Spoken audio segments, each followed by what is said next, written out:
ఈ రోజే డౌన్లోడ్ చేయండి. మీ ఫేవరెట్ షోస్ చూడండి.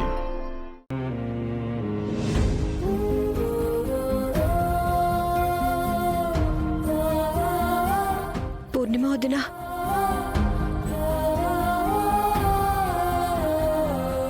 అక్క ఒక్క నిమిషం. రేఖా, నీ చేత్తో చేసిన వంటలు ఈ హౌస్ లో ఎవ్వరు కూడా తినరు. సో నువ్వు ఏ డేస్ అయితే వంట చేస్తావో ఆ డేస్ లో నేను వంట చేస్తాను. బికో సిస్టర్ నాకు అన్ని కొత్త కొత్త డిషెస్ నేర్పిస్తున్నారు. అది కూడా అన్ని రాఘవరావు ఫేవరెటే. నేను కొంచెం పూర్ణిమ వదినతో మాట్లాడాలి. మాట్లాడొచ్చా? ఓ సారీ. ఆగు దివ్య.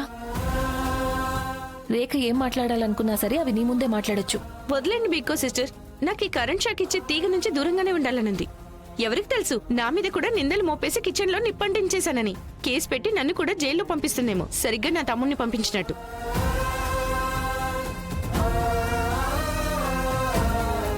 మీరే మాట్లాడుకోండి.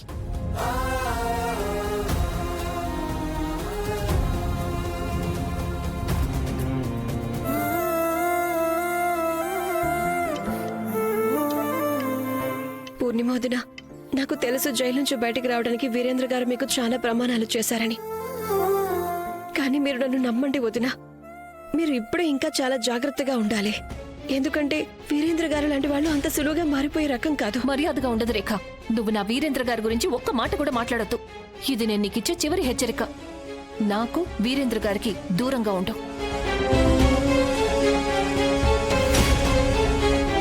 పూర్ణిమ వదినా, ఈ ఇంట్లో కేవలం మీ ఒక్కరితో మాత్రమే. నేను కేవలం బంధాన్నే కలుపుకోలేదు, నిజానికి స్నేహం కూడా చేశాను. మీరు నన్ను పరాయిదానిలా చూడకండి ప్లీజ్. నీతో బంధాన్ని కలుపుకొని తప్పు చేశాను. అండ్ ఇప్పుడు నువ్వు నాకేమీ కావు. నువ్వు నా జీవితంలో తలదొర్చటం మానే.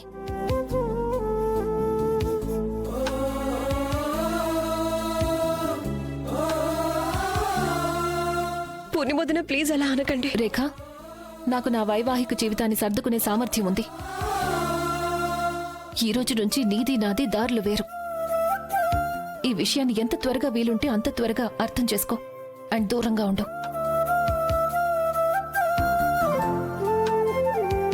పూర్ణిమ వదినా, పూర్ణిమ వదినా, పూర్ణిమ వదినా, ప్లీజ్.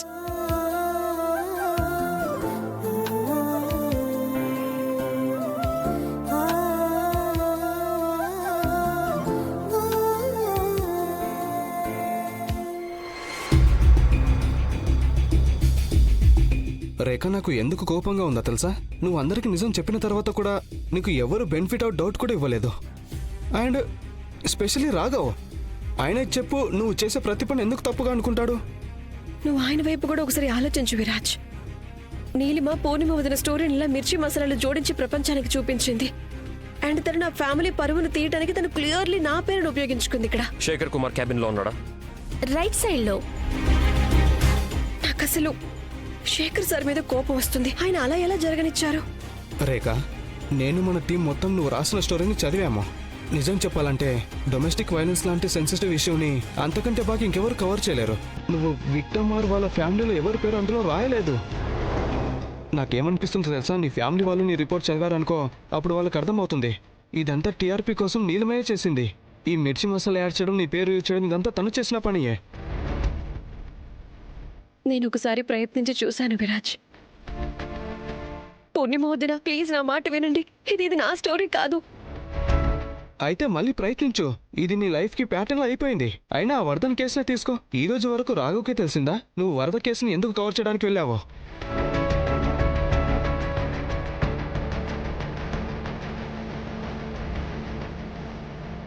విరాజ్, పాత విషయాల్ని మర్చిపో ప్లీజ్. అరే ఎలా మర్చిపోతాను? నువ్వు నీ ప్రాణాన్ని పణంగా పెట్టి ఎందుకు వెళ్ళావో?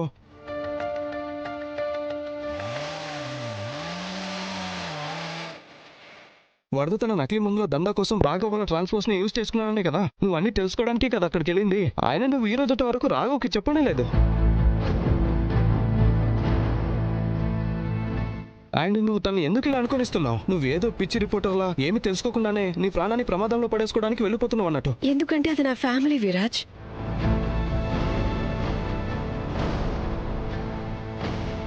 అండ్ ఫ్యామిలీకి చేసినవి లెక్క చేయకూడదు. వాళ్ళని జాగ్రత్తగా చూసుకోవాలంతే.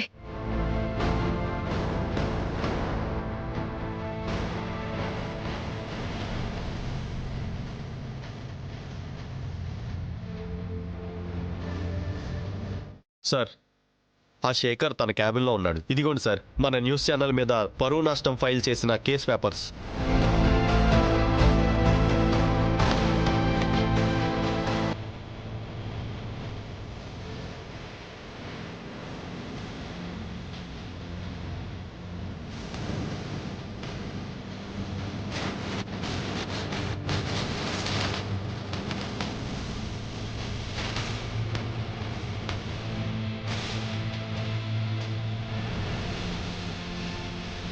ఇదేంటి సార్, మీరు అతని మీద ఈ ఛానల్ మీద పరువు నష్టం కేసు ఫైల్ చేయట్లేదా?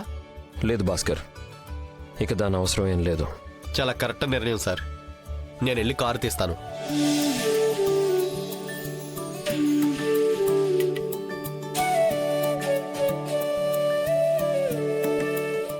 ఏదో ఒకటి ఆలోచించు రాఘవ్. నువ్వు రేఖతో మాట్లాడి తీరాలి.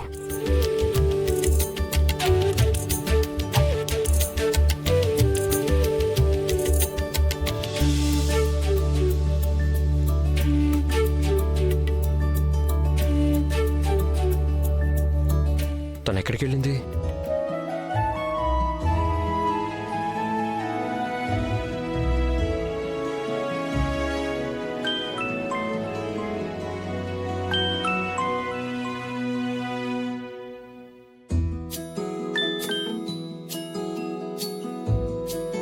కట్ చేసిందా? అసలు ఈ రేఖకి బేసిక్ మేనర్స్ కూడా లేవు.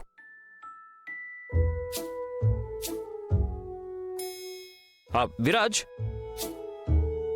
నువ్వు నాకు ఓ పని చేసి పెట్టాలి. సారీ, ఇవి నా వర్కింగ్ అవర్స్, హెల్పింగ్ అవర్స్ కాదు.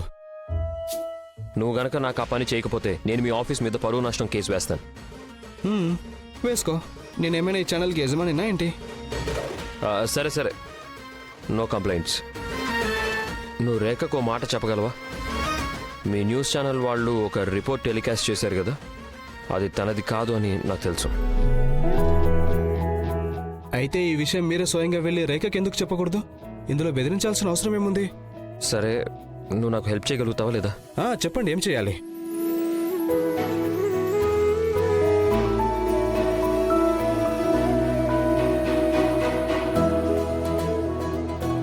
వద్దొద్దు, ఇటువైపు కాస్త స్ట్రైట్ గా పెట్టు. చాలా బాగుంది. ఇప్పుడు బాగుంది కదా?